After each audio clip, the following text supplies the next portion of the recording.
এই সরকারের অধীনেও কোনো সুষ্ঠু অবাধ নির্বাচন অনুষ্ঠান করা সম্ভব নয়।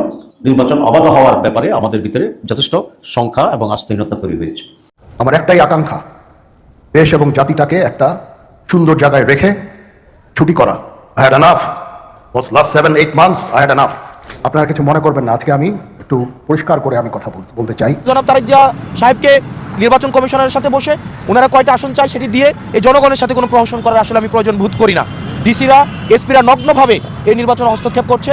আমরা এই হলফনামা বাছাই থেকে শুরু করে আমাদের আজকে পর্যন্ত আমাদের এই তাদের যেই প্রশাসনের যেই বায়াস যে আচরণ, সেই আচরণ নির্বাচনকে কতটা নিরপেক্ষ করবে সেটিতে আমরা সন্দিহান। অনুরোধ করে বলি, ফ্যাসিস্টদের রাস্তা ধরলে দেয়ালে পিঠ থেকে গেলে জনগণের উত্তাল তরঙ্গমালায় এমন ঢেউ হবে, সেই ঢেউতে ভেসে যেতে বাধ্য হবে।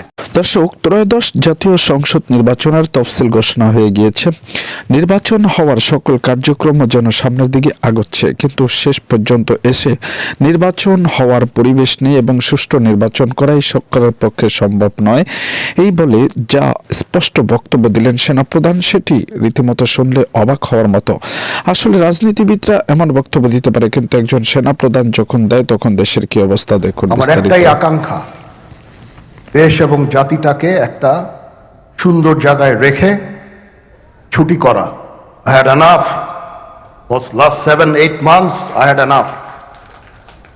আমি চাই দেশ এবং জাতিকে একটা সুন্দর জায়গায় রেখে আমরা সেনানিবাসে ফেরত আসব।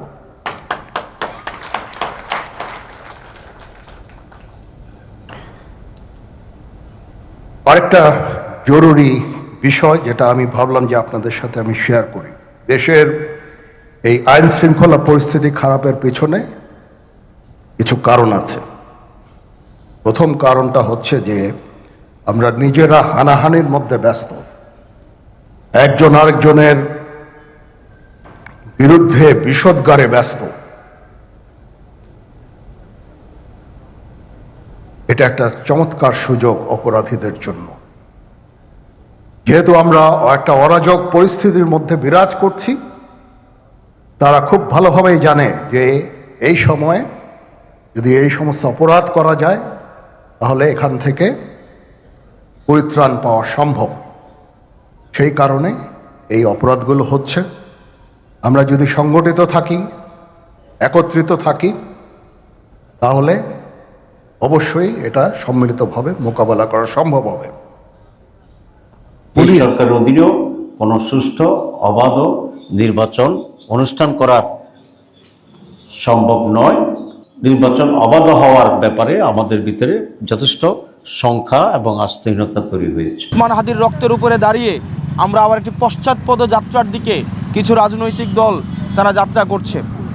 আমরা যত আগ্রাসন বিরোধিতাকে উপেক্ষা করে আমরা সামনের দিকে এগিয়ে যেতে চাচ্ছি, স্বনির্ভরতার দিকে এগিয়ে যেতে চাচ্ছি, কিন্তু আমরা দেখতে পাচ্ছি সেখানে বিএনপি সহ অনেকগুলো রাজনৈতিক দল তারা একটি পশ্চাৎপদ যাত্রা তারা শুরু করেছে। আমরা গতকাল দেখেছি যে বিএনপির যার জন্য অনেকদিন অপেক্ষা করেছে বিএনপি, জনাব তারেক জিয়া যখন দেশে এসছেন, আমাদের কাছে ক্রমশ প্রতীয়মান হচ্ছে যে দীর্ঘ 17-18 বছরের বিএনপির নেতাকর্মীদের যে শ্রম ঘাম, যারা গুম হয়েছে, যারা শহীদ হয়েছে গণতন্ত্রের জন্য, তাদের যে স্বপ্ন, এই স্বপ্ন ক্রমশ ভুলুণ্ঠিত হচ্ছে। গতকাল তারেক জিয়ার সাথে যারা দেখা করেছে তারা এই জুলাই অভ্যুত্থানের বিপক্ষে ছিল। যারা দেখা করেছে তারা তারেক জিয়ার জন্য যেই কর্মীরা দীর্ঘ 17 বছর নির্যাতন নিপীড়িত হয়েছে, যারা গণতন্ত্রের জন্য, ভোটের অধিকারের জন্য নির্যাতন নিপীড়িত হয়েছে, যারা পরিবারের সাথে থাকতে পারেনি, মামলা হামলার জন্য যারা বাসায় যেতে পারেনি, যারা বিএনপির সাধারণ নেতাকর্মীদের হত্যার বৈধতা উৎপাদন করেছে, যেসব মিডিয়া, যেসব মাফিয়া, যেসব লুটেরা, তাদের সাথে গতকাল দেখলাম জনাব তারেক জিয়া রহমানের হাস্যোজ্জ্বল ছবি। এটি যারা দীর্ঘদিন বিএনপির নেতাকর্মীরা মাঠে থেকে লড়াই সংগ্রাম করেছে, তাদের রক্তক্ষরণ করে আমরা দেখতে পাচ্ছি ক্রমশ বিএনপি হাইজ্যাক হয়ে যাচ্ছে। আমরা শুরু থেকে বলেছিলাম শহীদ জিয়ার যেই আদর্শিক যে বিএনপি, এই বিএনপি থেকে ক্রমশ বিএনপি সরে যাচ্ছে এবং বিএনপি কাদের দ্বারা এবং কিভাবে হাইজ্যাক হয়ে যাচ্ছে তা আমরা আমাদের সামনে আমরা দেখতে পাচ্ছি। একই সাথে নির্বাচনকে সামনে রেখে প্রশাসনের যে নগ্ন ভূমিকা আমরা দেখতে পাচ্ছি তা আমাদেরকে বিগত 3টে ইলেকশনের কথা মনে করিয়ে দেয়। আমরা প্রশাসনের যে আচরণ, সেই আচরণ জুলাইয়ের পরবর্তীতে আমরা ভেবেছিলাম সেটির ইতিবাচক, সেটির পরিবর্তন হবে। দুঃখজনক বিষয় হচ্ছে তাদের সে আচরণ, যে স্তাবকের যে আচরণ, একটি দলকে যেভাবে আনকন্ডিশনালি যেভাবে সাপোর্ট দিয়ে যাচ্ছে যে আচরণ, সেটি আমাদেরকে আহত করছে। এভাবে যদি চলতে থাকে তাহলে এই সরকারি অর্থ অপচয় করে এই নির্বাচনের কোনো প্রয়োজন নেই।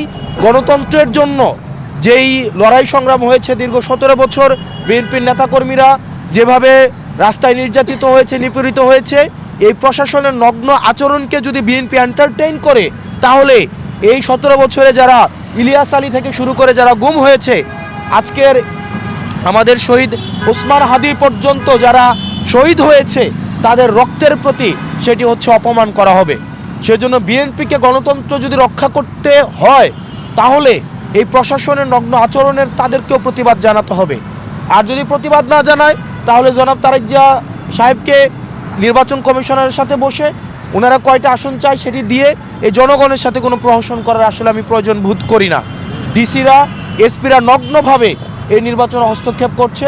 আমরা এই হলফনামা বাছাই থেকে শুরু করে আমাদের আজকে পর্যন্ত আমাদের এই তাদের যেই প্রশাসনের যেই বায়াস যে আচরণ, সেই আচরণ নির্বাচনকে কতটা নিরপেক্ষ করবে সেটিতে আমরা সন্দিহান।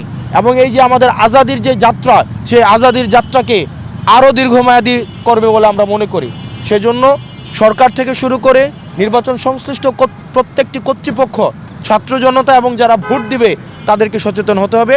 এবং আমরা নিশ্চিত করতে চাই আমাদের রক্ত যাক, আমাদের এই আজাদির সিলসিলা অব্যাহত থাকুক, এবং আমাদের যদি আরও জীবন দিতে হয় আমরা সেটির জন্য প্রস্তুত। কিন্তু আজাদি, চূড়ান্ত আজাদি না হওয়া পর্যন্ত এই আমাদের লড়াই অব্যাহত থাকবে।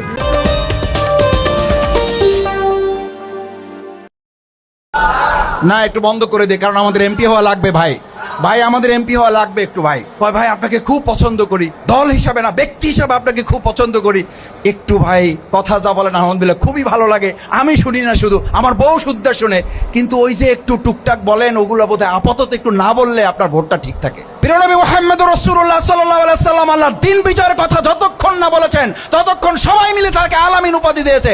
যতক্ষণ ইসলাম বিজয়ের কথা বলেছেন তখন ওই লোকেরাই তাকে পাথর মেরেছে।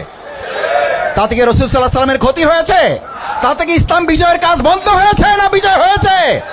বিজয় হবে বাহুফলে না, গোটা বাংলাদেশে ইসলাম বিজয় হবে, ব্যবসায়ীদের সুরক্ষা হবে ইনশাআল্লাহ। কথায় কথায় ওসিকে ফোন করা, কথায় কথায় ডিসিকে ফোন করা, কথায় কথায় এসপিকে ফোন করা, এটা কোনো রাষ্ট্রের সমাধান না। রাষ্ট্রের সমস্যার সমাধান হচ্ছে আপনি যেখানে ব্যবসা করেন সেখানে জনমতটা এমনভাবে গড়ে তুলবেন, ওখানে চাঁদা চাওয়া তো দূরের কথা, চাঁদা চাওয়ার হ্যাঁ দর্শক, আপনারা দেখলেন তো। এরকম নিত্য নতুন ভিডিও পাওয়ার জন্য আমাদের সাথে থাকবেন। এতক্ষণ পর্যন্ত যারা আমাদের সাথে ছিলেন আপনাদেরকে অসংখ্য ধন্যবাদ। আর যারা পরবর্তীতে আমাদের সাথে যুক্ত হতে চান কিংবা আমাদের প্রত্যেক